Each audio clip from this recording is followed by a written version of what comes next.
Om Namo Bhagavate Vasudevaya.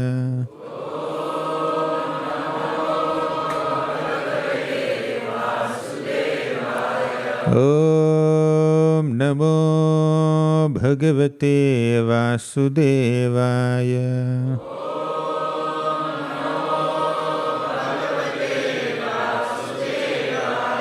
Om Namo Bhagavate Vasudevaya.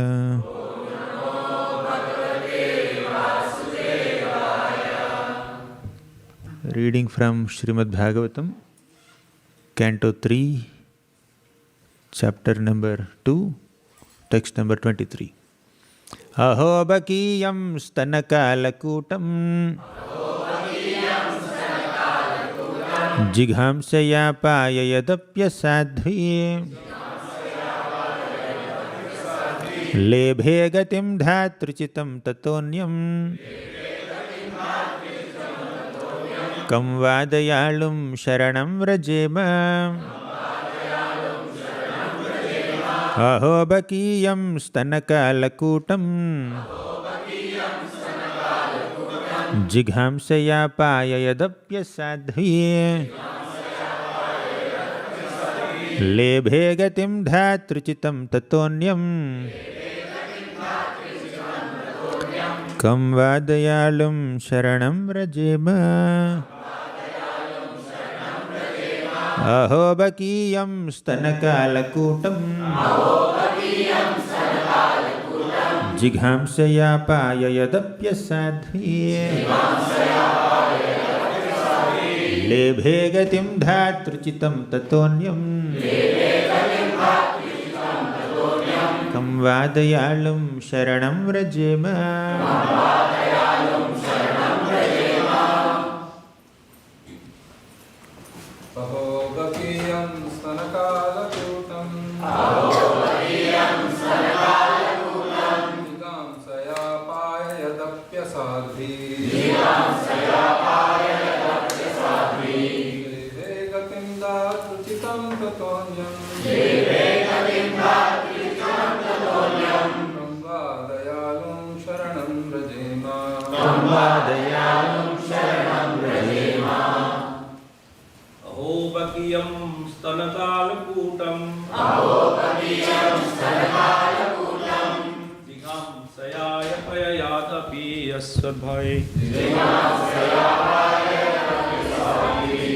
लेभे गतिं धात्री उचितं तत्वन्यं कं वा दयालुं शरणं व्रजेम. Mataji. Aho bakiyam stanakalakutam jighamsaya payayadapya sadhvi lebhe gatim dhatruchitam tatonyam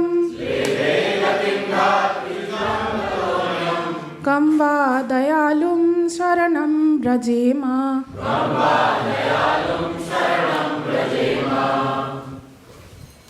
Aho bakiyam stanakalakutam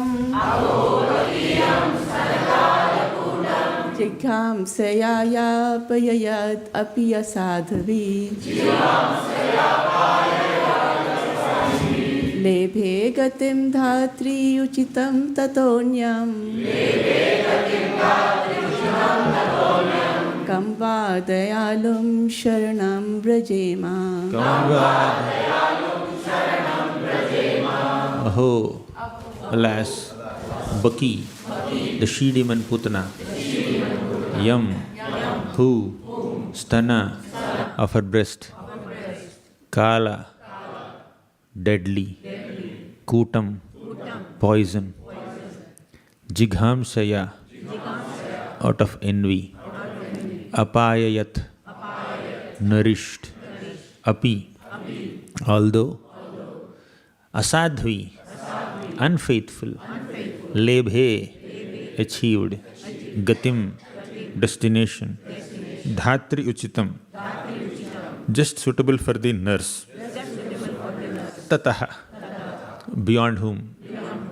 Anyam, other. Kam, who else? Va, certainly. Dayalum, merciful. Sharanam, shelter. Vrajema, shall I take? Translation and purport by His Divine Grace A.C. Bhaktivedanta Swami Prabhupada.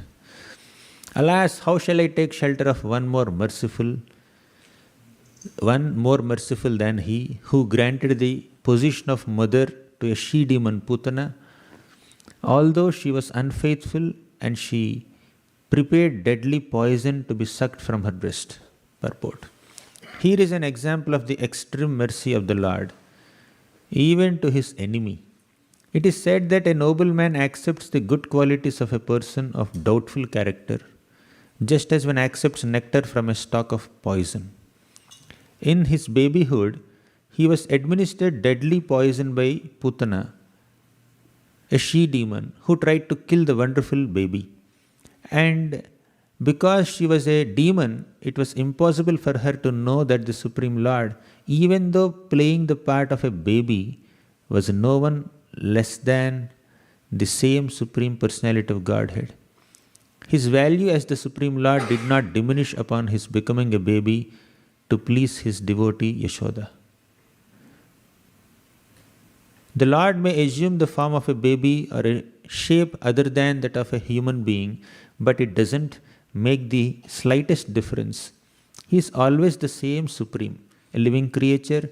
However powerful he may become by dint of severe penance, can never become equal to the Supreme Lord.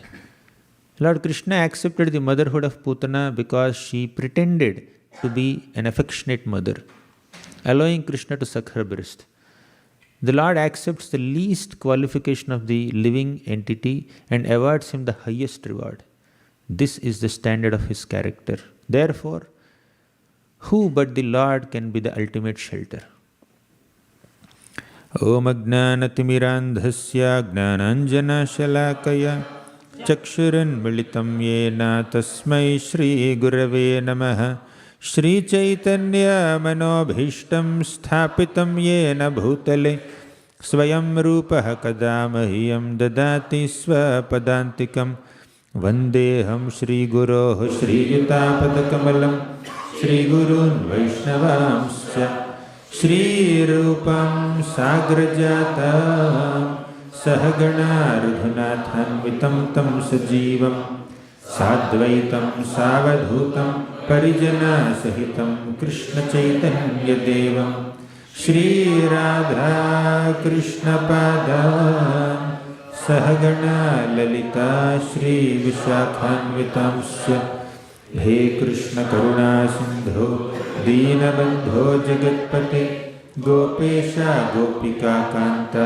Radha Kanta Namostute Tapta Kanchana Gaurangi Radhe Vrindavaneshwari Vrishabhanu Sute Devi Pranamami Haripriye Vancha Kalpatarubhyascha Kripa Sindhubhya Evacha Patitanam Pavanebhyo Vaishnavebhyo Namo Namaha Nama Om Vishnupadaya Krishna Presthaya Bhutale Srimate Bhaktivedanta Swamin Iti Namini Namaste Saraswati Deve Gauravani Pracharini Nirvishesha Sunyavadi Paschatya Desatarini Jai Sri Krishna Chaitanya Prabho Nityananda Shri Advaita Gadadhara Shri Vasadi Gaura Bhakta Vrinda Hare Krishna Krishna Krishna Hare Hare Hare Rama Rama Rama Hare Hare. Hare Krishna. My humble obeisances to all the devotees at ISKCON, Silicon Valley. I am very grateful and happy to speak some Krishna Katha in front of so many wonderful devotees in this beautiful temple of Radha Madan Mohan. And today we are discussing from the 10th canto of Shrimad Bhagavatam. Sorry, past time is from 10th canto, but the shloka is from the 3rd canto. The context is like this. Vidura was on his pilgrimage. On the way, he met Uddhava. And Uddhava was on his way to Badrikashram. By this time, Krishna departed from this world. Before departing, Krishna gave these beautiful teachings of Uddhava Gita to Uddhava and told him, "Go and give my teachings to the sages of Badrikashram." Then Uddhava is on his way to Badrikashram. And what was the backstory of Vidura? Vidura was banished by Duryodhan from Hastinapur. Before the Kurukshetra battle, Vidura was giving a good advice to Dhritarashtra. Please give the rightful share of the kingdom to the Pandavas. Don't anger Bhima. He said few things. And Duryodhan became furious. And he told Vidura, "Who asked the son of kept mistress to give us this advice against our will, against our interests, in favor of our enemies? As a remuneration for his lifelong service to the throne of Hastinapur, we are just leaving breath in his nostrils, but he cannot stay in Hastinapur anymore." So, very disrespectfully, ungratefully, harshly, Duryodhan banished Vidura from the kingdom of Hastinapur, and Vidura went on a pilgrimage. So Vidura was in pilgrimage and Uddhava was on his way to Badrikashram. On the way, these two great souls met. Then Vidura saw Uddhava and said, "Uddhava, I am very, very happy and grateful to see you. Can you please tell me how the Yadus are? I don't know the updates. I have been wandering in these forests, pilgrimage places for a long time." He asked about the welfare of their relatives. And he also asked about Krishna. But by this time, Kurukshetra battle was over. And even Krishna also disappeared from this planet. He concluded his earthly pastimes and went back to the spiritual world. And Uddhava is overwhelmed with feelings of separation from Krishna. And Vidura's question about Krishna and his relatives made Uddhava even more overwhelmed. And Uddhava went into a trance. He lost external consciousness. He went into a deep trance for one muhurta, for 48 minutes. When someone asks you a question, and if they close their eyes, and for 48 minutes they don't open their eyes, what will you think? You think they are sleeping? Or you may think that they don't know the answer, or they don't like you, therefore they are not giving the answer. So you may have different thoughts going on in your mind. But Vidura did not misunderstand Uddhava. Vidura clearly understood that when I asked questions about Krishna, this Uddhava became so overwhelmed with thoughts about Krishna, feelings, devotion for Krishna, and he went into deep absorption in Krishna consciousness. He is deeply meditating on Krishna. So Vidura could understand Uddhava's exalted spiritual position. It takes one to know one. So we cannot, unless we have some taste for Krishna Katha, we cannot appreciate someone else getting absorbed in Krishna Katha. Or unless we have some level of spiritual advancement, we cannot genuinely appreciate another person who is genuinely spiritually advanced. So Vidura could understand what Uddhava is going through. He was in deep ecstasy of meditation on Krishna. And after Uddhava came out of trance, he started speaking. He started speaking Krishna's qualities. He said, Uddhava spoke to Vidura. Vidura, you are asking about our welfare? Where is the question of any welfare? Our dearest Lord, our Master, our beloved Krishna disappeared from this planet.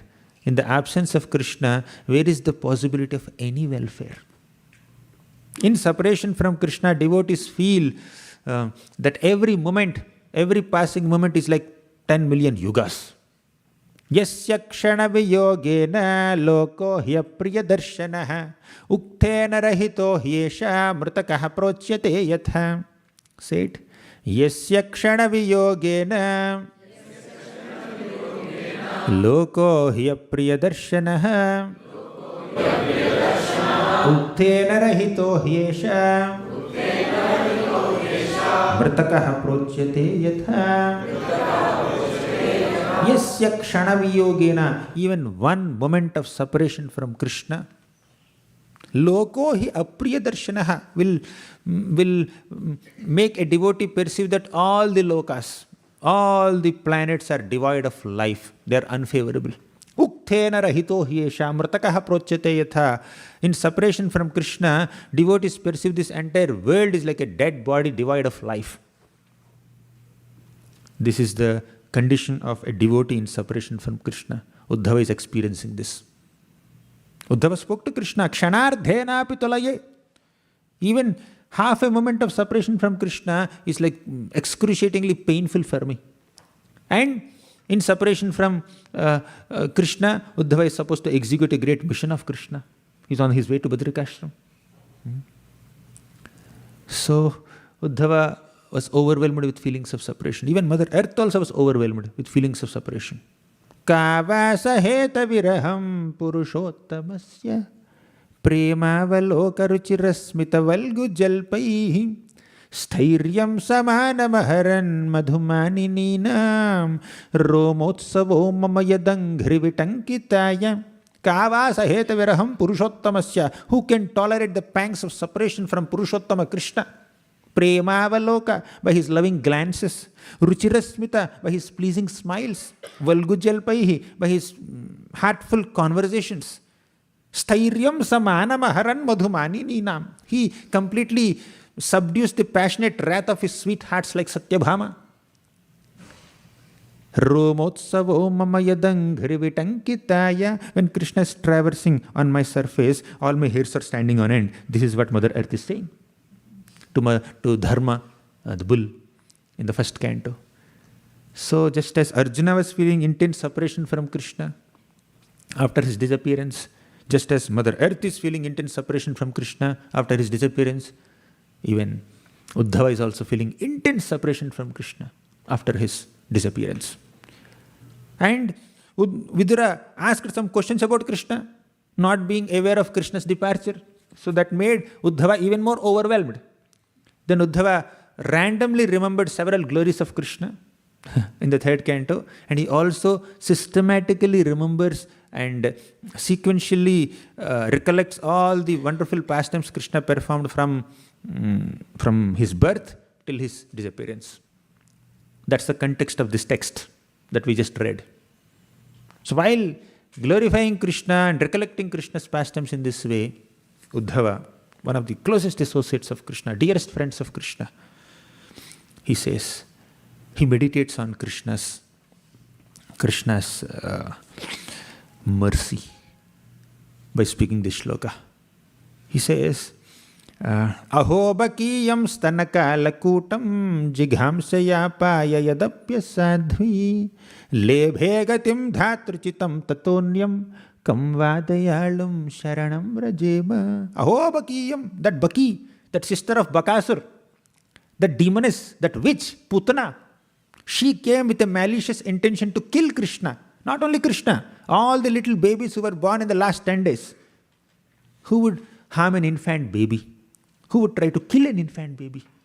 Who would do such a sinful activity? But what to do? This lady, Putana, lady demoness, she is an instrument in Kamsa's hands. We need to be very careful, and we should have the discrimination and discretion. We have to act as instruments in someone's hand in our lives.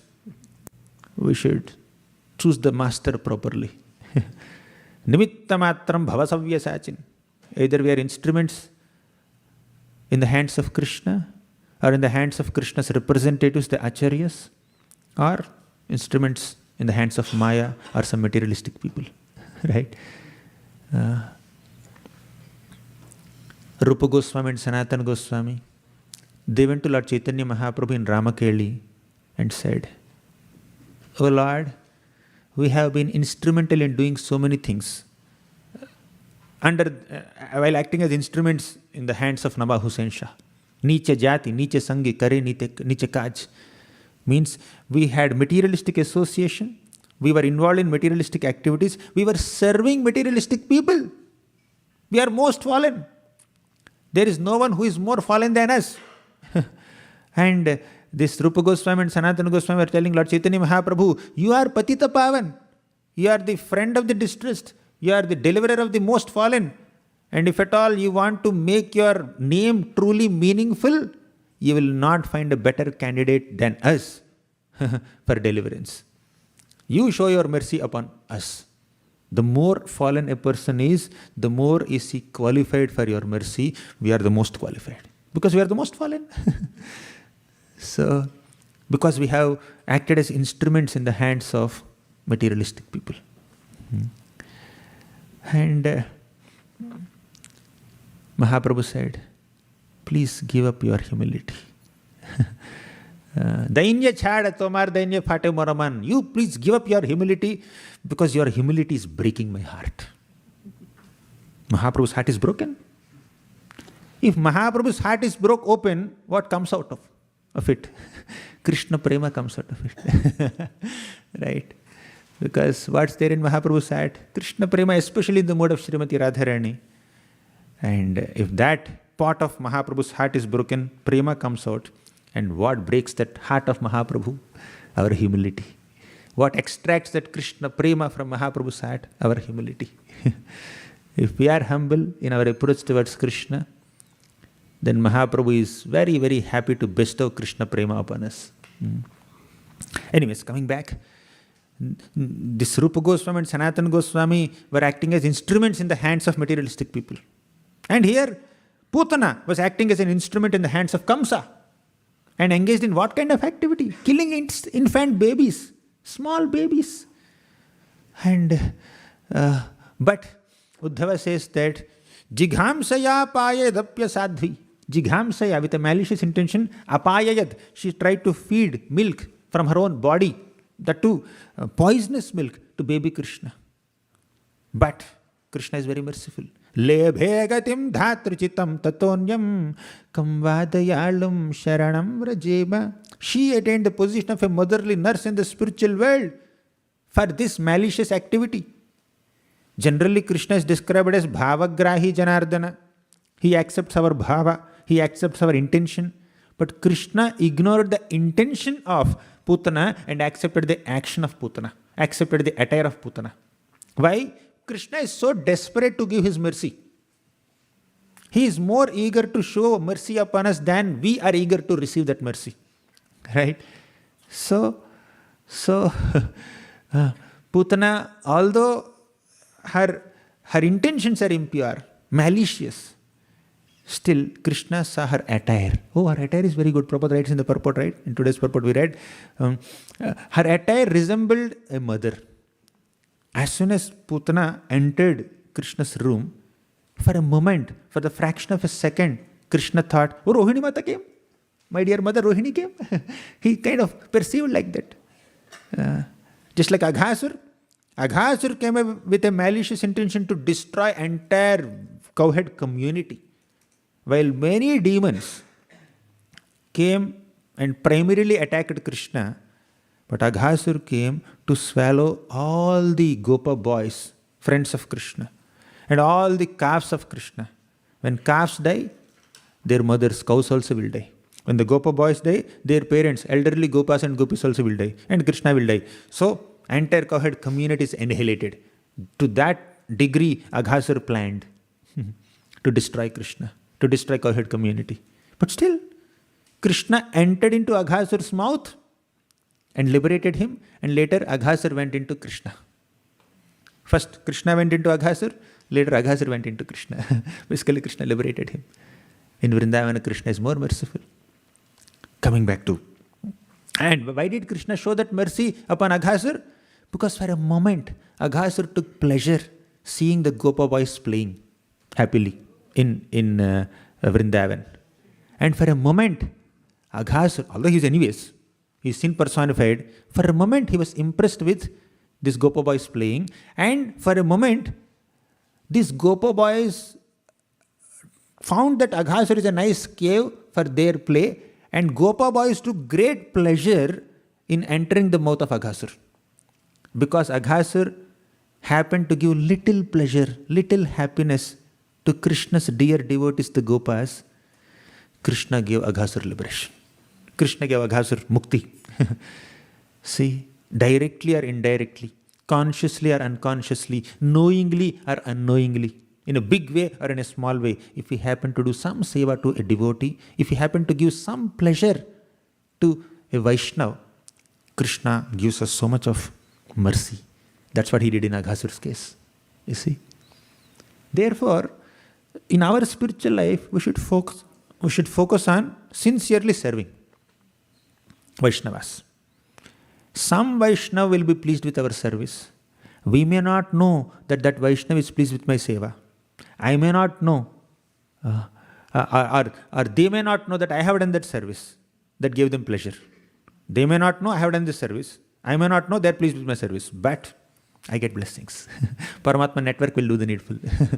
If one Vaishnava happens to be pleased with another Vaishnava's good service, then Krishna will shower blessings upon them. So we need to focus on service, participation in service, not recognition for the service. Right? Aghasura indirectly, unconsciously, momentarily pleased the Gopas, and Krishna gave him liberation. And coming back to Putana, Putana also took the attire of a mother and she pleased the eyes of all the Vrajavasis, and she entered into Gokul and she acted like a mother for a moment, at least for a few moments. Because she acted like a mother, she had the attire of a mother, Krishna gave her the position of a mother in the spiritual world. Kam vadayalum sharanam vrajema. Who else could be more merciful than Krishna? If Krishna can bestow so much mercy upon someone who does indirect service, who does some unconscious service, unintended service, what to speak of serving Krishna with pure intentions? This is the comparison that Sukadeva Goswami makes at the end of this Putana episode in the 10th canto of Bhagavatam.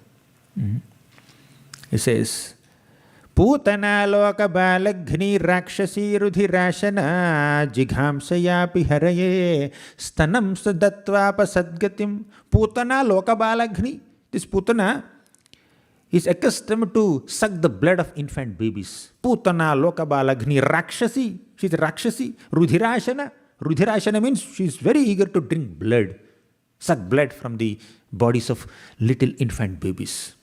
Putana loka balaghni rakshasi rudhirashana jighamsaya piharaye stanam datvapa sadgatim. Jighamsaya, although she had an evil intention, wicked intention, haraye stanam datva, because she gave her milk to Lord Hari, sadgatim, she attained the spiritual world. Padbhyam bhakta hridistabhyam vandyabhyam loka vanditaihi angam yasyah samakramya bhagavanapi tatstanam yatu dhanyapi sasvarga bhavapa janani gatim Krishna bhuktasthana kshiraha kimugavo numataraha. Padbhyam bhakta hridistabhyam means all the lotus feet of Krishna are always there, residing in the hearts of his devotees. Padbhyam bhakta hridistabhyam vandyabhyam loka vanditaihi.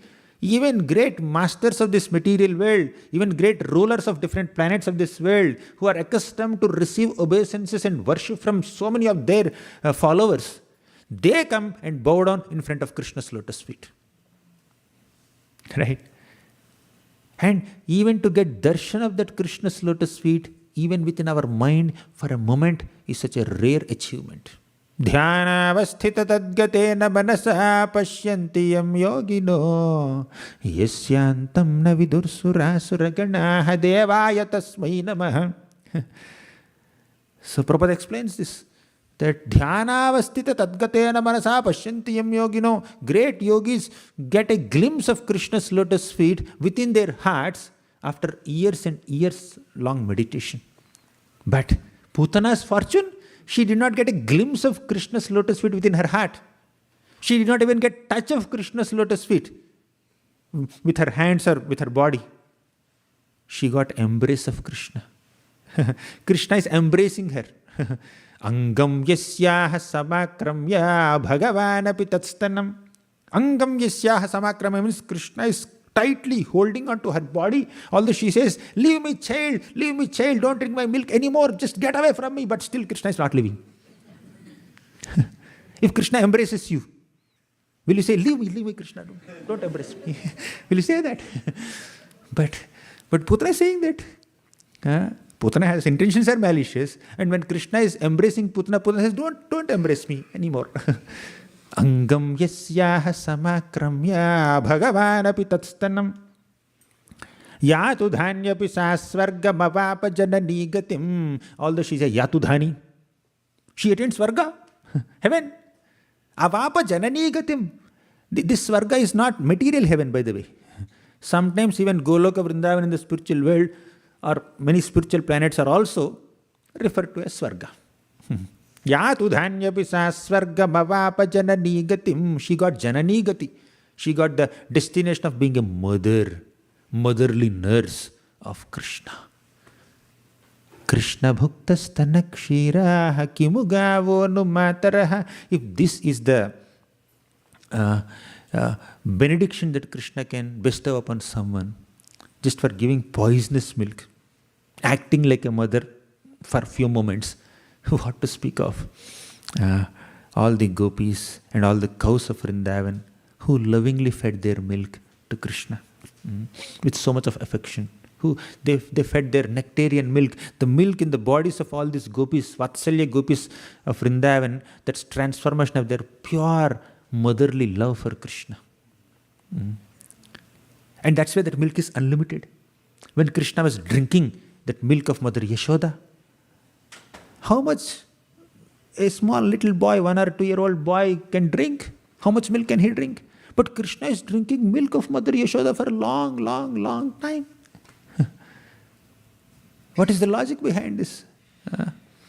Because Mother Yashoda, how much milk can she produce? How much one mother's body can produce milk? But Yashoda Mata is producing profuse quantities of milk, like rain showers.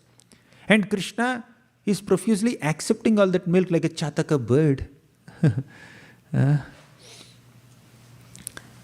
Because the milk of Mother Yashoda is simply a transformation of her motherly love for Krishna.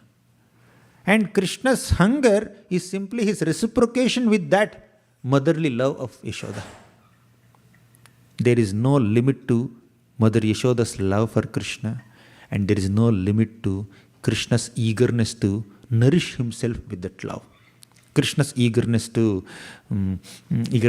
relish that love. Therefore, Krishna is drinking so much of milk. Yashoda Mata is producing so much of milk. In this transcendental competition between Yashoda and Krishna, how much milk can she produce and how much milk then can Krishna drink? In this transcendental competition, Yashoda wins. Krishna loses.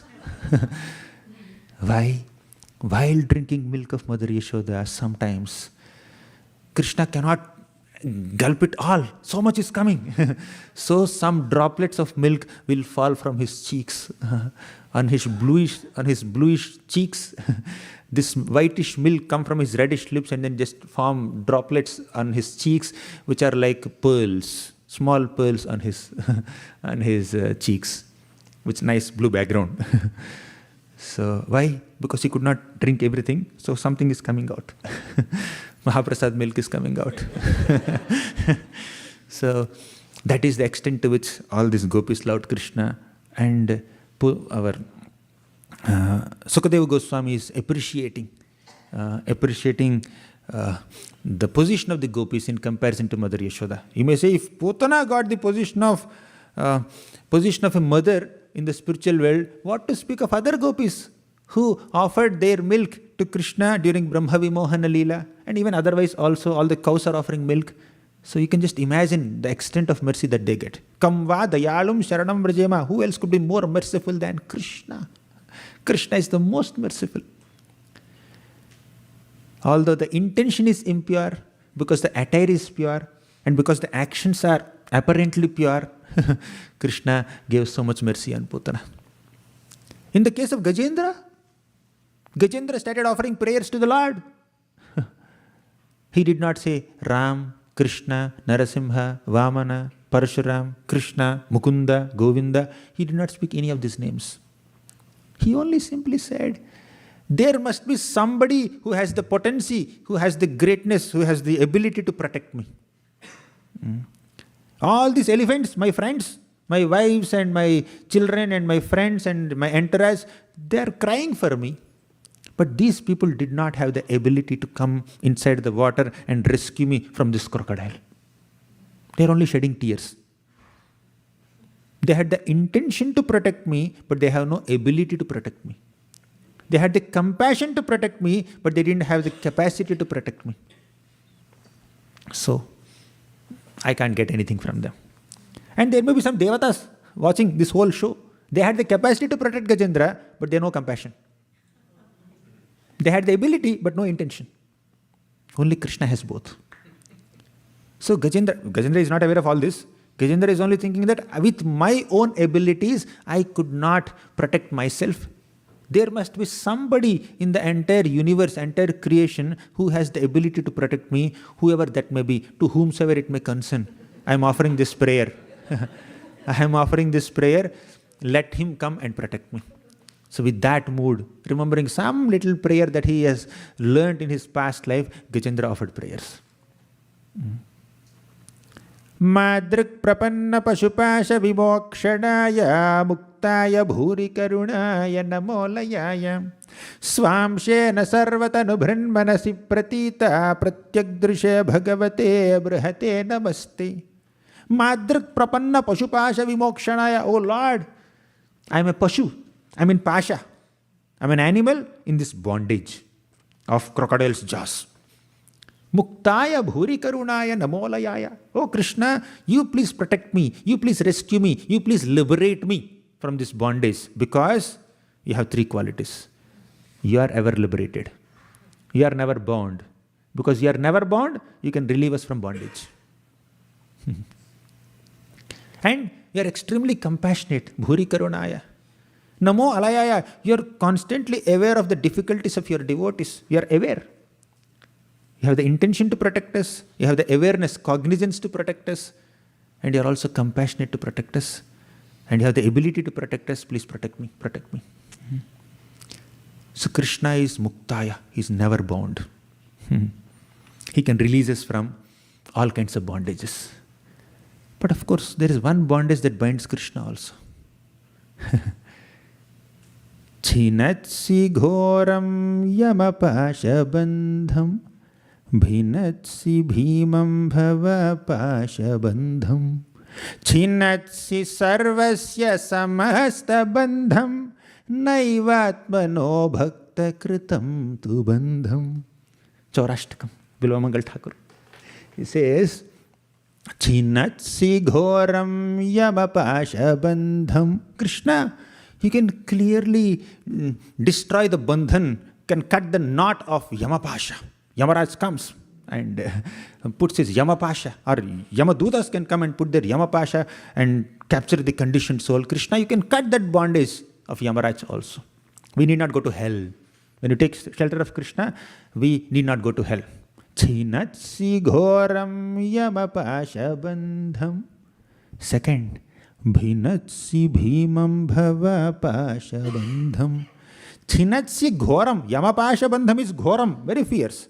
And bhavapasha bandham is bhimam. Bhimam is very, very powerful, extremely powerful. Bhavapasha bandham. Bhava is this cycle of material existence. Bhavapasha bandham. You can cut the knots of this bhavapasha also. Bhinatsi bhimam bhava pasha bandham chinatsi sarvasya samasta bandham naivatmano bhakta kritam tu bandham. Chinatsi sarvasya samasta bandham. You can completely destroy all kinds of bondages. Your devotees, they are caught up in all kinds of bondages, you can cut all of them. Material attachment, cycle of birth and death. all kinds of entanglement with the three material modes. You can cut all of them. Chinatsi sarvasya samasta bandham. But one bandhan you cannot cut. Naivatmano bhakta kritam tu bandham. When a bhakta, when a devotee binds you with the rope of his love, you have no ability to rescue yourself. You can liberate the whole world from their bondage, whether it is Yamapasha Bandham or Bhavapasha Bandham or Samasta Bandham, you can liberate them, but you cannot liberate yourself from the Bhakti Pasha Bandham. Krishna dragged this wooden grinding mortar between the two Yamalarjuna trees and uprooted them, collapsed them. But Mother Yashoda's rope of love is still there on his waist. He's a liberator, but he's still in bondage. He could not release himself from the little rope, silken rope that Mother Yashoda used to tie his waist, but he uprooted Yamalarjuna trees and liberated Nalakavara and Manigriva. That is Krishna. Naivatmano bhakta kritam tu bandham. Therefore, if at all you want to bind somebody, bind Krishna with your devotion. If at all you want to be bound by somebody, be bound by Krishna's mercy. Krishna's mercy binds us and our devotion binds Krishna. Right? Dhanam cha manam cha tathendriyani pranamscha hritva mama sarvameva. Dhanam cha manam cha tathendriyani. Krishna steals our dhanam, wealth, manam, our respect, indriyani, our sensory strength, pranamscha hritva mama sarvameva. Krishna can steal our pranam also. He can take our life also. So, mama sarvameva, everything. Palaya se kutra dhrutodya chaura tvam bhakti dhamna simaya nibaddha. Where are you going? Where are you running away after having stolen everything that I possess? I'm going to bind you. I'm going to arrest you with my bhakti pasha. Palaya se kutra dhrutodya chaura tvam bhakti dhamna simaya niruddha. So this is how devotees should bind Krishna with their love. Coming back to Gajendra, Gajendra is offering this prayer. I am bound. I am bound by this pasha, pashu pasha, crocodile's jaws. Please protect me. Please protect me. Then immediately Krishna came on the back of Garuda. The Lord descended. Whenever the devotees are in difficulty, the Lord has to descend. Bhakta paya bhujanga garuda badi, trailokya raksha badi, gopi lochana chatakam buddha badi, saundarya mudra badi, yah kanta badi rukmini, ghanakucha dvandvaika bhusha badi, shreyo deva shikha banirdishatuno, gopala chuda badi. So the Lord descended on the back of Garuda, and now Gajendra started taking a name. Till now, no name in the prayer. Till now, he did not take any name, but as soon as Gajendra started seeing Lord Narayana appearing on the back of Garuda, descending in great haste, great anxiety from his Vaikuntha to this Trikota mountain region, immediately Gajendra picked up a little lotus from that pond. Lotuses are happily growing, but Gajendra is bleeding here. So Gajendra immediately picked up a lotus and offered it to Lord Narayana and said, Narayana Akhila Guru Bhagavan Namaste. Oh Narayana, oh Akhila Guru, oh Bhagavan, Namaste. Thank you for coming to rescue me. Right? Till now, no name. But now finally there is some name. But point here is, the Lord did not feel that Gajendra is not calling me. Gajendra, did he say Narayana? Ajamil said Narayana at least. Gajendra never said Narayana. Did he say Gopala? Did he take any of my names? He Gopalaka, he Kripa Jalanidhe, he Sindhu Kanyapate, he Kamsantaka, he Gajendra Karuna, Parina, he Madhava, he Ramanuja, he Jagatraya Guru, he Pundarika Kshamam, he Gopi Jananatha Palaya Param, Jana Vinatva Vina, he Gopala, hey Kripajalanidhe, hey Sindhu Kanyapate, all these names are there. Gajendra did not take any name. But the Lord is, hey Gajendra Karuna Parina, hey Madhava. For rescuing Gajendra, who never chanted his name, the Lord gets a new name. Gajendra Karuna, right? The Lord is getting a name, although Gajendra did not take his name, right? So that is the Lord. In Putana's case, somehow her attire matched his mother's attire, so Krishna showed mercy. In Gajendra's case, the Lord thought, he did not even take my name. But he chanted so many shlokas, he described so many qualities of someone who has the capacity to rescue him. All those qualities are there in me. All the qualities enumerated by Gajendra are present within me. So qualities matched. Let me go and protect him. Their attire, dress matched. Makeup matched. But here, qualities matched. In Ajamil's case, name matched. In Ajamil's case, Ajamil was calling, Narayana, Narayana, come here. Yamadas are coming and rescuing me, taking me to hell. He says, Narayana, Narayana, Narayana, hundreds of times. But who is that Narayana? His son. Ajamil was calling his son Narayana, but the Lord thought, he's calling me. If someone asks the Lord, hey, he's calling his son, the Lord will say, his son is not Narayana, I am Narayana. He said Narayana, right? Correct. Who is Narayana? You are Narayana. Therefore I am going. But he didn't call you. He didn't mean to call you. I forget his intentions. I am so desperate to give him some mercy. When he says Narayana, my name matched. The name of his son and the Lord's name matched. Right? He's intended to call his son. But the Lord thought, no, he's calling me only. Proxy. So in Ajamil's case, somehow the name matched. In Gajendra's case, the qualities matched. In Putana's case, the dress matched. The attire matched. So the Lord showed some mercy. He is more desperate to show mercy upon his devotees, or even demons, or even those who are deviants from the spiritual path. He is more desperate to show mercy upon them than we are desperate to receive that mercy. Therefore, we should be very kind enough to see even quote-unquote materialistic people, quote-unquote atheistic people, or those who are not apparently practicing bhakti also, with kindness, with Krishna's vision. And try to give them as much as possible, as much as humanly possible, try to give them some kind of devotional impressions.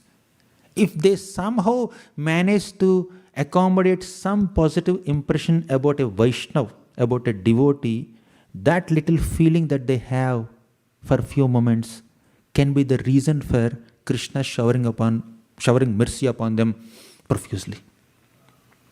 So when devotees behave with even those who are not practicing bhakti properly, politely, gently, diligently, intelligently, then they'll get some good impression about devotees. They'll get some good impression about Vaishnavas. And that little good impression can be the seed of their bhakti, can be the seed for Krishna showering mercy upon them. So that's why devotee doesn't hate anyone, even if people don't practice bhakti, even if they're very materialistic. Try to be as nice as possible to as many people, as many people as possible. Right? Of course, when they do something, we have to sometimes confront or go against, but as much as possible, if you are kind and affectionate towards common people, they will develop some good impressions about devotees. And that could be the reason for their reception of mercy in future. And how do we apply this in our life? The Krishna's extreme degree of mercy. Krishna is merciful to Putana. I am not as sinful as Putana. Krishna is merciful to Gajendra. Of course, I was not in elephant consciousness. And Krishna is merciful to Ajamil. Of course, I did not do all the sinful activities Ajamil has done. Krishna is merciful to Aghasura. Of course, I am not at all like Aghasura. We may think, and Krishna will definitely show mercy upon me. Kamva dayalum sharanam vrajema. All these extreme degrees of mercy that Krishna is exhibiting upon his devotees should not make us complacent in our devotional service. Appreciate Krishna's mercy. Glorify Krishna's mercy. Encourage devotees by quoting all these examples. But this is not a reason for us to become complacent in our bhakti. Krishna is merciful to Putana. I am better than Putana. He will definitely be merciful. He gave her Vatsalya position. He may give me Madhurya position. Right? After all, I never gave him poisonous milk. So, yeah, it's good to feel that encouragement, knowing Krishna's mercy, but should not become complacent. Because to whom more is given, more is expected also. Putana is never trained in ways of Navadha Bhakti. So Krishna showed some extra mercy. That too, because Krishna is in Vrindavan, he showed extra dose of mercy. Whenever Krishna is in Vrindavan, he shows more mercy than at other places in other incarnations. All those special bumper offers should not make us lax and complacent in our regular sadhana. We can appreciate them. When somebody is becoming too complacent like this, don't tell him Putana story. Don't tell him Aghasura story. Tell him, Prabhu, Bahujanma kare yadi Shravana Kirtan, Tabuna paibe Krishna pade premadhan. Right? Even if you hear and chant for hundreds and thousands of lifetimes, if there are offenses in your chanting, in your hearing, you will not get Krishna prema even after 100 lifetimes. Oh, yeah, I'll be more careful. Right? Of course, Shastras have all examples. Krishna is definitely merciful. Of all the qualities of Krishna, his kripa, his affection, his compassion upon his devotees is considered the foremost quality. Right? Undoubtedly. But that merciful quality of Krishna should make us hopeful in bhakti, not complacent in bhakti. That's the point. That should increase our hope. We should become like Rakshishyati iti Vishwaso. There is a Vishwasa in Krishna's Rakshana. So that is very good. You can encourage yourself. Yes, Krishna is merciful upon me. However fallen I am, however lowly I am, Krishna is merciful. Let me just take his shelter. That's wonderful. But Krishna is anyways merciful. Let me do whatever I want. And if that complacency is there, if somebody deliberately violates the prescribed rules and regulations and regulative principles of bhakti, then Krishna will deal with him in a certain way. He'll be strict. Such people should remember Bharat Maharaj's example. He went to Bhava stage and he became a deer. Of course, Krishna also gave him remembrances of his past life, and dear Bharat is more spiritually advanced than King Bharat. All that we know. But from one angle, Krishna may sometimes become strict with people who deliberately deviate from the expected standards of bhakti, despite having the ability to uphold the standards. If somebody is unable to follow some standard because of strength of the past life impressions, or because of some other physical constraint, this constraint, that constraint, fine, Krishna understands, fine, no problem, take your time. But if somebody is purposely violating certain principles of bhakti, despite having the ability and opportunity and responsibility to follow them, then Krishna will do the needful. Right? So we need to pray to Krishna, like Gajendra prayed. Samsarambhasi sambhrita bhramabhare gambhirata patraya grahena bhigrihita mugragatina kroshantamantarbhayat दीप्त्रेणाद्य सुदर्शनेन विबुधा क्लान्तिच्छिदा कारिणा चिन्ता सन्तति रुद्धमुद्धर हरे मच्चित्तदन्तीश्वरम् संसाराम्भसि संभृत भ्रमभरे. I am in this samsara ambha. Samsara ambha means I am in this great ocean of material existence.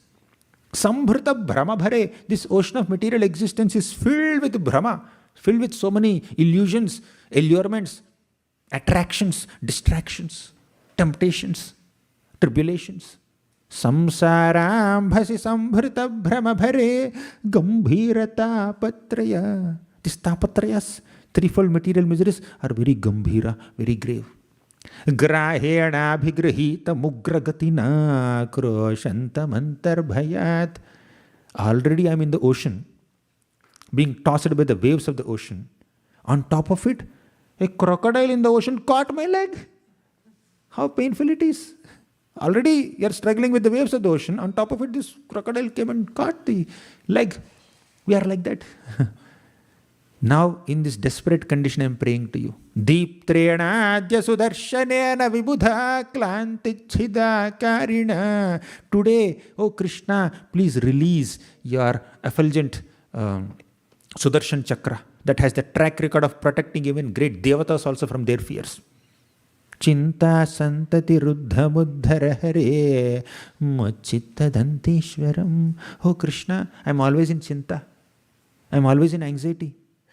My chitta, my mind is like Dantishwara. Dantishwara is this Gajendra. I'm that Gajendra. Please, just as you protected Gajendra from his anxiety, you protect me from all material distractions. We need to pray. Prabhupada writes in third canto purports, a devotee always maintains two things in the heart. One, fear, a fear of fall down. Two, prayer for protection. Fear of fall down and prayer for protection. FFPP, right? Fear of fall down should be there, because however exalted we may be, however experienced we may be, however seasoned we may be, Maya has its own way to attack us. There is a possibility of distraction at any time. I often give this example. You're climbing on a ladder. You climb couple of steps, 2, 3 steps, 4 steps. From there you fall. You can balance yourself. Nothing will happen. But you keep on going. Go to the 10th step. You get some confidence. Go to the 20th step. You get more confidence, overconfidence. Go to 30th step. You will become proud that yes, I can manage it. Go to 40th step. You'll become arrogant. I can easily go to any heights. Go to 50th step. That pride, that overconfidence, that arrogance will become inattentiveness. And when you become inattentive in the 50th step of the ladder, and if you fall from there, head will break or hand will break or something will break. Falling down from 3rd step doesn't create great damage. Falling from 30th step or 40th step, that will create greater damage. Therefore, the more time we spend in bhakti, the more we should be careful in maintaining our consciousness, especially not allowing pride to enter our hearts, not allowing arrogance to enter our hearts, not allowing disrespectful attitude towards other Vaishnavas to enter our hearts. However exalted one may be, Trinadapi Sunichana principle doesn't change. It's not that Trinadapi principle is only meant for neophytes, beginners. Kanishta people, they should follow Trinadapi Sunichana Tarorapi Saishnana. Uttam people, very advanced people, they should not follow. They need not follow. It's not like that. It's relevant. It's relevant not only for all kinds of sadhakas, it's eternally relevant. It's the default, natural, intrinsic characteristic of every single soul who is a part and parcel of Krishna. So we should never compromise on these qualities of humility, tolerance, compassion, gratitude, respecting other devotees for whatever they are. Not expecting respect from others, not hankering to be honored by others. And these qualities, these virtues are upheld by Vaishnavas, then there is every possibility that Krishna shows mercy upon us. Right? But if our experience, if our expertise in certain areas of bhakti induces arrogance within us, that could be the very reason for fall down. That devotional activity could be the reason for fall down. As Kunti Mata says, Janmaishwarya Sritashribhir Edhamana Madah Puman Naivarhatya Bhidhatum Vaitvama Kinchana Gocharam. Janma, high birth. Aishwarya, lot of wealth and opulence. Shrita, education. Lot of learning, reading so many scriptures, having ability to analyze and connect scriptures from here and there. Oh my God. Edhamana Madah Puman. Mada means intoxication. If one becomes so proud of one's knowledge, their knowledge is not knowledge. Their knowledge is ignorance. Right? On one hand, we see these great descriptions in Bhagavatam, in Chaitanya Charitamrita, in many other scriptures, how merciful Krishna is. Krishna is merciful even on Putana, even on Aghasura, even on Ajamil, even on many other demoniac people. But on the other hand, we also see great cautions and advices given to all of us. Right? Although Krishna is merciful even to the demons, and you are not a demon, still, if we host some demoniac qualities within us consciously, we will be deprived of Krishna's mercy. Krishna is desperate to give us mercy, but at the same time, Krishna is also eager to see us maintaining and upholding Vaishnava character. He is merciful on people, definitely. Merciful on demons also. But if a devotee is consciously compromising on Vaishnava character, Vaishnava qualities, Vaishnava culture, and we are still expecting Krishna should be merciful upon me, it's not fair, right? Sometimes a father may be very kind towards a mischievous child also, but what exactly gives happiness to the father?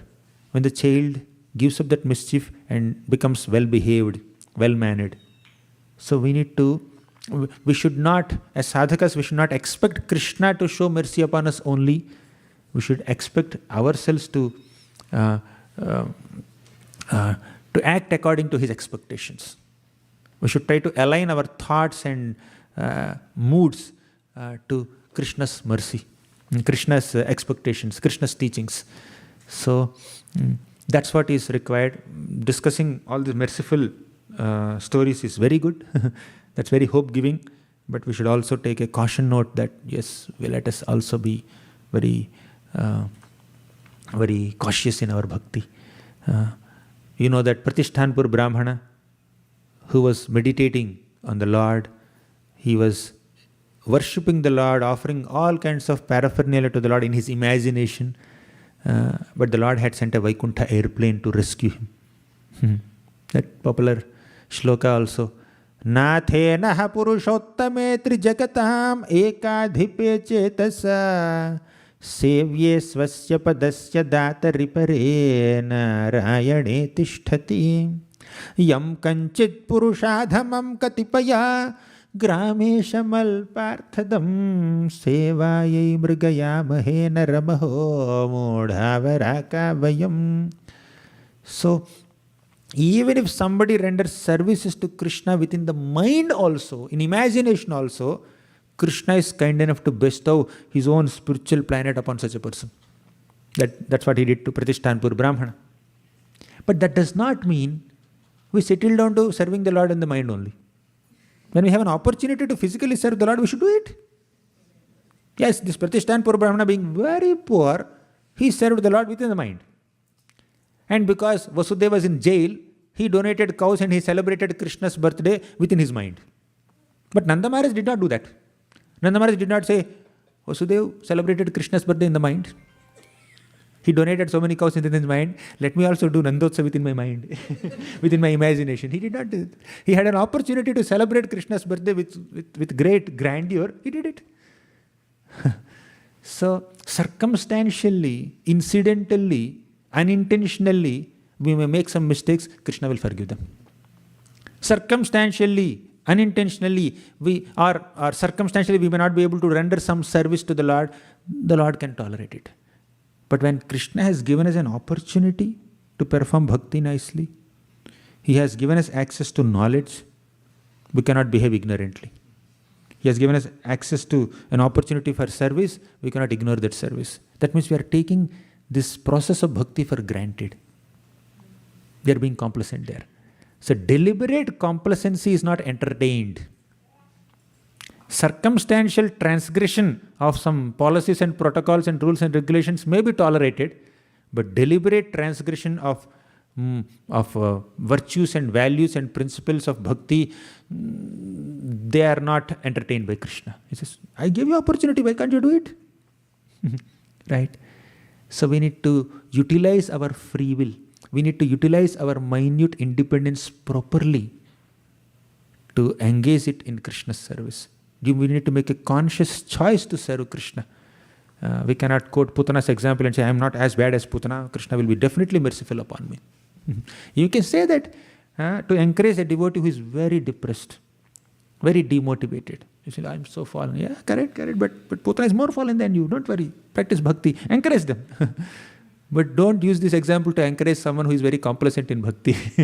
Right? Tell him, Bahujanma kareyade Shravana Kirtan. Okay. These are some thoughts on this shloka. Thank you very much. Granthara Shrimad Bhagavatam ki jai, Srila Prabhupada ki jai.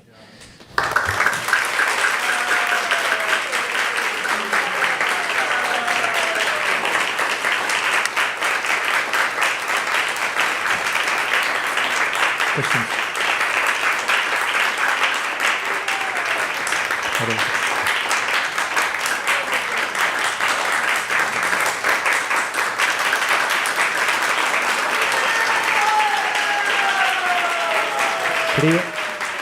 Srivas Pandit Prabhu wants to enlighten us. He's picking up mic and clapping, picking up mic and clapping. Yes, bro, you can speak. It's working? Yeah. I just had a question. Yes. And then you said that when service comes, it comes from Krishna, so you should accept it.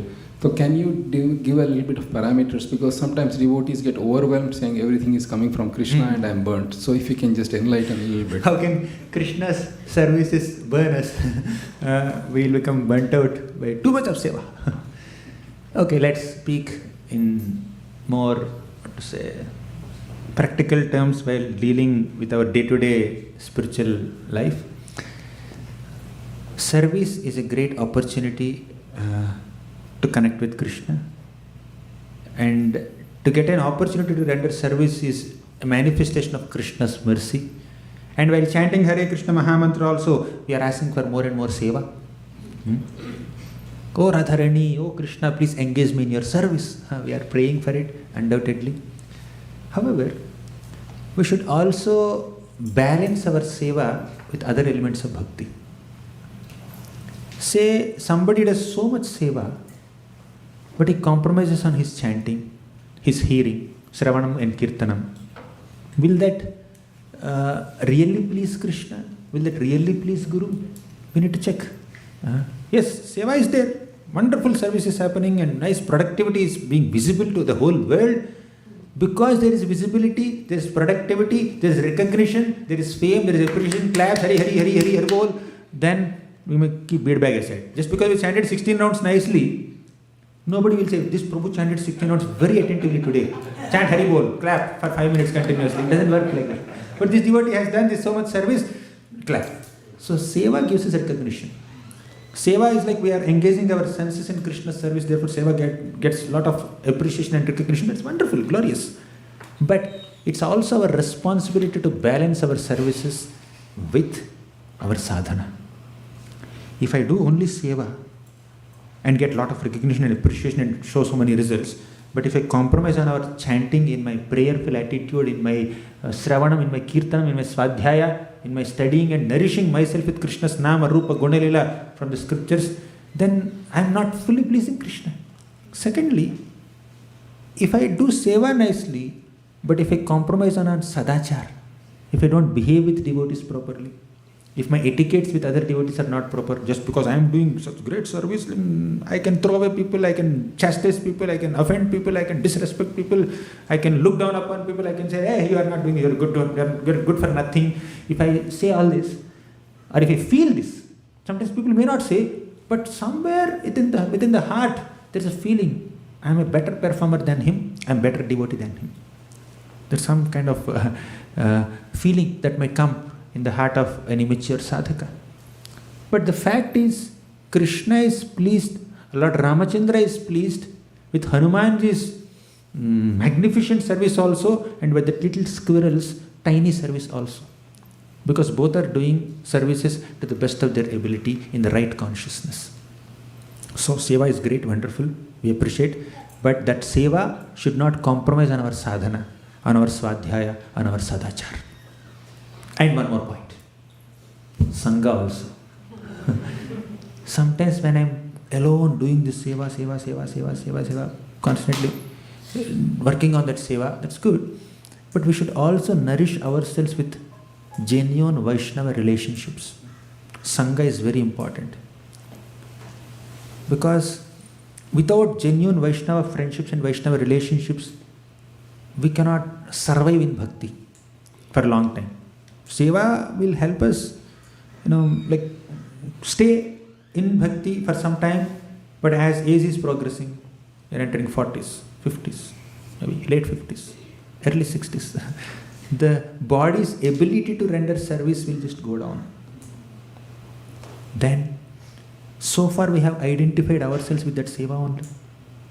If you have not cultivated sufficient taste for Sravanam, Kirtanam, if you have not sufficiently invested our time in relationships with devotees, Sangha is not there, one feels lonely, unable to do seva. No taste for Sravanam, Kirtanam, no Sangha also. They'll feel lonely in bhakti. So, we need to balance. It's like somebody goes to gym and then does some workout, biceps and triceps or whatever. One hand is like very bulky and very healthy, and So it's not the best way, right? Of course, I'm not very qualified to give class on maintaining health and doing workout. I'm very lazy in doing exercise and all. But point is that we should have balance. Seva is great, but seva must be nicely balanced with sadhana, swadhyaya, sadachar, and sangha. Then we have a wholesome, balanced spiritual life. Does it make sense? Yes. The most beautiful answer. Thank you. Yes, Mataji. Harekrishna Prabhuji, thank you for the class. Prabhu, I have the extension question of this answer, what you give. So, for example, the one who is not maintaining the Vaishnava relationships and they're doing more seva, and the whole world will recognize their seva, but they are hurting people, everything, what you said. But how Krishna is giving so many services, many services which are very doing pure Vaishnava services, like somebody will travel, other Maharajas comes, they have personal services to them. Why Krishna is allowed them to do more services? I want to know and understand. In short, why does Krishna give opportunities for service to someone who may compromise on their Vaishnava etiquettes or who may hurt people? We need to see it from multiple perspectives. Number one, it could be our perception that they are not upholding Vaishnava character. Maybe under some pressure, under some stress, they must have spoken something or done something that has hurt you. But in the heart of the hearts, they didn't mean to hurt you probably. So before doubting others' intentions, let us doubt our perceptions. Before doubting them, let's give a benefit of doubt. Probably these devotees are under some stress or some emergency, therefore they said like this or they did like that. So let me not take it very seriously. Let me empathize with them. Let me sympathize with them. They are doing nice service, wonderful service, amazing service. Okay, fine, let me tolerate it. Let me just forgive. So that's the mode in which we should approach. That's one point. Second point. Say they are not under stress. They are not in emergency. They are deliberately hurting people. They actually became little arrogant or proud and they are really hurting people. They are really compromising on Vaishnava character. It's a reality also. We may not say it, but if it is reality, it's just a matter of time before Krishna takes away that opportunity from them. Krishna is tolerating for some time, but after some time he will not. Let someone else who has better sadachar, better Vaishnava consciousness render this service. So he may give some more opportunities to them to rectify, but still if they are not rectifying, they are like continuing to hurt devotees, then Krishna will do the needful to relocate them or even put someone else in their position. If somebody is really bad in etiquettes, you know what Krishna does? He doesn't even just remove the service. He removes the devotee from the Vaishnava Sangha and places him somewhere else. You will not lose only Seva, you will lose Sangha itself. Even if Seva is not there, at least Sangha is there, there is some hope to advance in Bhakti. Seva is not there, Sangha is also not there, it's very difficult. And Krishna does it out of mercy, by the way. It's not punishment. It is punishment in one sense, but it's a punishment given with compassion. Why does Krishna remove a devotee from Vaishnava Sangha and keep him somewhere else if he is compromising on Vaishnava etiquette and sadhana and sadachar? The reason is, in this Sangha, you are being offensive to devotees. The more and more offenses you commit, the more you are degrading yourself. Now, out of compassion, let me keep you somewhere else. Ensure that you rectify that mentality. You give up that critical mentality, give up that offensive attitude, then I'll give you another opportunity to reconnect with devotees. If you're all constantly seeing Vaishnavas and seeing only faults with them and criticizing them and ridiculing them and doing all kinds of offenses, then Krishna will say, stay somewhere else, stay outside the Sangha. Right? You may commit sin, but aparadh is more powerful than sin. Vaishnava prayer is more powerful than committing some sin. So better situated outside Sangha, and after some slaps of Maya, you will come back. You will take shelter. Then you will reduce your critical mentality. Right. Does it make sense? 1, 2, 3. It's 9:30 already. 4. Okay. One last question. Hare Krishna. Prabhuji, you mentioned about making offenses to the Vaishnavas. So I was thinking that if some person makes an offense in mind, let's say if he thinks bad about some devotee while doing service, or just by their external appearance, external attitude, if we make an offense to in our mind that we think bad, then how do we rectify that offense, or how do we First, let us try to avoid physical and verbal offenses, which we are anyways doing profusely. Not that we have license to do mental offenses. At least let's focus on this. And as far as mental offenses are concerned, generally they are forgiven in Kali Yuga. But if we don't control our offensive thoughts in the mind, those thoughts will become words, and those words will become actions. So before the mental offenses become verbal offenses and physical offenses, let's try to stop them. That's a responsibility, right? If you are on that platform, right? But also there are some verbal and physical offenses, right? Let's try. They're more in emergency mode now. We need to stop them, and this also, of course, simultaneously. Okay. Thank you. Any other question? Mataji had a question.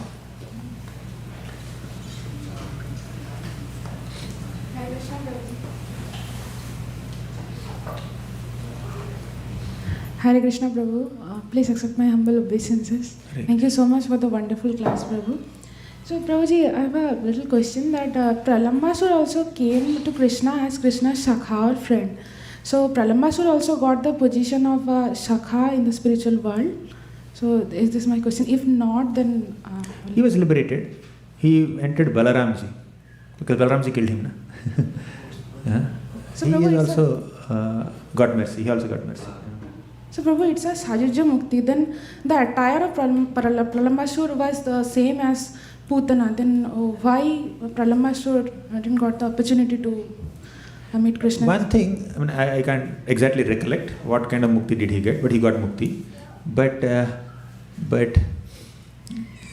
Krishna may not give same type of mercy to everyone.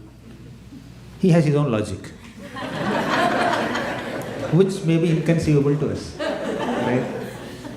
Because he gave mercy to this demon in this way, in this context. Why that demon? You may find some commonalities, but Krishna has some dissimilarities also. Even if all situations are similar, Krishna may give different kinds of mercy to different people. If acharyas give a tika and give a proper explanation there, then we can understand it. Otherwise, understand Krishna is inconceivable. Krishna is autocrat. He can do whatever way he wants. Okay. Thank you. Thank you so much. Yes, Prabhu. Online also. Oh. It is on site also. Yes. Whatever we want to prioritize. I don't know. Whichever question you want. Hare Krishna, Prabhuji. Hare Krishna, Mataji. Prabhuji. నాకు ఒక question, sorry I'm asking in Telugu. భక్తులతో అంటే డివోటీస్తో ఎలాంటి relationship ఉండాలి? అంటే వాళ్ళతో ఎలా స్నేహంగా ఉండాలి, వాళ్ళతో ఎలా మాట్లాడాలి, ఓకే, ఎలా అంటే ఇప్పుడు దూరంగా ఉన్నా కూడా వాళ్ళ రిలేషన్షిప్తో ఎలా రిలేషన్షిప్ ఉండాలి? Okay. Mataji's question is, how do we maintain relationships and friendships with devotees, especially when they are far away from us? First, let's prioritize relationships with those who are near us. Right? Let's try to be personal with them, loving and caring for them. Of course, you can definitely maintain close bondings with those who are very far away from us also. It is possible if we prioritize it. So, you can ask about their sadhana. You can ask about their health. We need to support each other physically, mentally, means emotionally and spiritually. We need to care for others' spiritual life by inquiring about their sadhana. Whenever they are in some need, we should immediately extend ourselves to help them as far as possible. And also, we should encourage them to do good things. We should discourage them to do bad things. When they reveal their heart in confidence, we should keep it confidential and not put in Instagram status. We need to maintain confidentiality. Guhyamakhyati pritchati. You can offer gifts to them. You can offer prasadam to them. So acharyas and scriptures give us a lot of inputs on maintaining friendships and relationships. But one thing which is my favorite is, which is supposed to be everyone's favorite, is Parasparanukathanam pavanam bhagavadyashah mithoratihi mitha tushtir nivrittir mitha atmanah. When we sit together and discuss Krishna Katha, online or on site. We are asking online. That's also possible. Even online also, if you just come together and discuss Krishna Katha, Krishna's Nama, Rupa, Guna, Leela with other devotees, you hear when they glorify Krishna, and they will hear when you glorify Krishna. Thus, sitting together and discussing Krishna Katha mutually, that will strengthen our Vaishnava relationships. That's a great way of building Vaishnava friendships. Coming together, discuss Harikatha. After Atmarama Shloka, Sutta Goswami says, Harer gunakshipta matihi bhagavan badarayani adhyagan mahadakhyanam nityam vishnu janapriyaha. Nityam Vishnu Janapriyaha. Sukadeva Goswami became very dear to all the Vaishnavas, and all the Vaishnavas became very dear to Sukadeva Goswami by studying Shrimad Bhagavatam. Right? So Bhagavatam brings our hearts together. Krishna Katha brings our hearts and minds together. That's a wonderful and effective way of building relationships. When you come together and discuss Krishna's Nama, Rupa, Guna, Leela, the possibility of difference of opinion is very less. When you're working on some task, you say, I will do this way. They'll say, I will do this way. Some are fast, some are slow, some are wild, some are mild. Some are sober, some are hyper. Some are Vata Prakriti, some are Kapha Prakriti. So all your nature differences, Prakriti differences will come into picture when you are working together. But when you are discussing Krishna Katha together, whatever may be your natures, you are focusing on Krishna's nature. Whatever may be your bhava or svabhava, you are focusing on the Supreme Lord, Krishna. There is no controversy, there is no contradiction, there is no possibility of difference of opinion. So let's come together and discuss Harikatha. One-to-one, privately also we can discuss. In our personal conversations we can discuss. We don't need a mic or Zoom call or that big screen projector to discuss. This can happen. But in our one-to-one conversations, if we can discuss Krishna Katha, that's an effective way of bringing our hearts closer. Wonderful way of building Vaishnava relationships. Okay. Thank you. I have 2 more classes, Prabhu. Yes, Prabhu.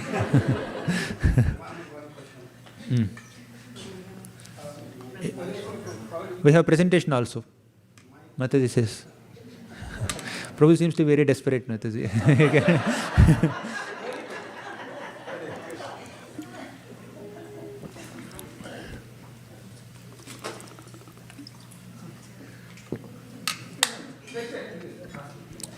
Prabhu, my question is regarding the Trinada Pisunichena verse you were mentioning. I fully understand. Trinada Pisunichena. So it is applicable. It is mandatory that we follow it even in advanced stage. That I fully understand it. My question is, when we deal with, unfortunately we have families, friends. They are not devotees. It's not necessarily unfortunate. They are not devotees. From time immemorial, majority of Vaishnavas in all spiritual lines have been families only. So 99.9% or more than that, families only. So Bhagavatam is filled with family devotees. Ambarish Maharaj, Dhruva Maharaj, Prithu Maharaj, Yudhishthira Maharaj, all of them are family Vaishnavas. Nothing unfortunate there. So I sometimes feel, I don't know, maybe because of my conditioning, I feel they are troublemakers.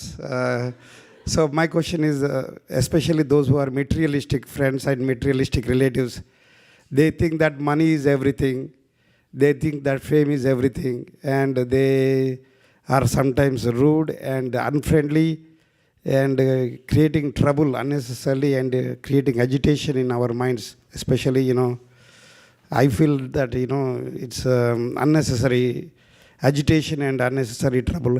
How do you deal with materialistic friends and materialistic relatives especially? Thank you, Prabhu.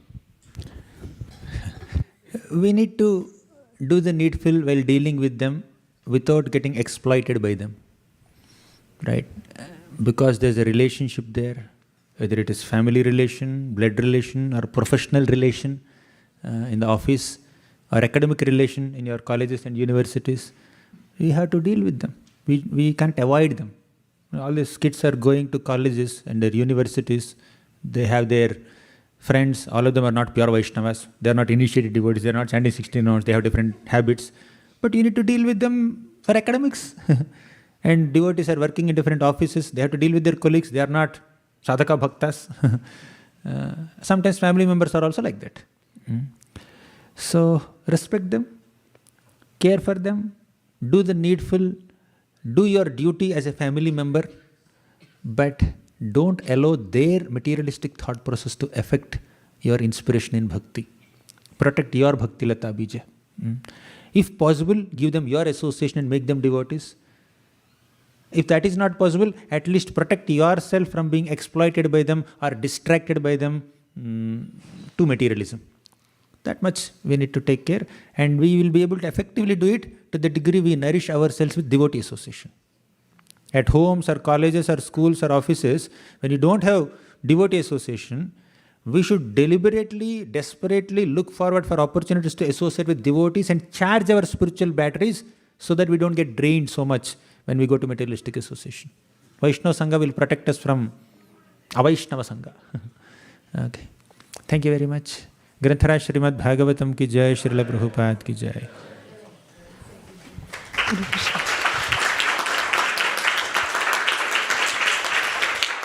His Grace Gauranga Darshan Prabhu ki, Srila Prabhupada ki.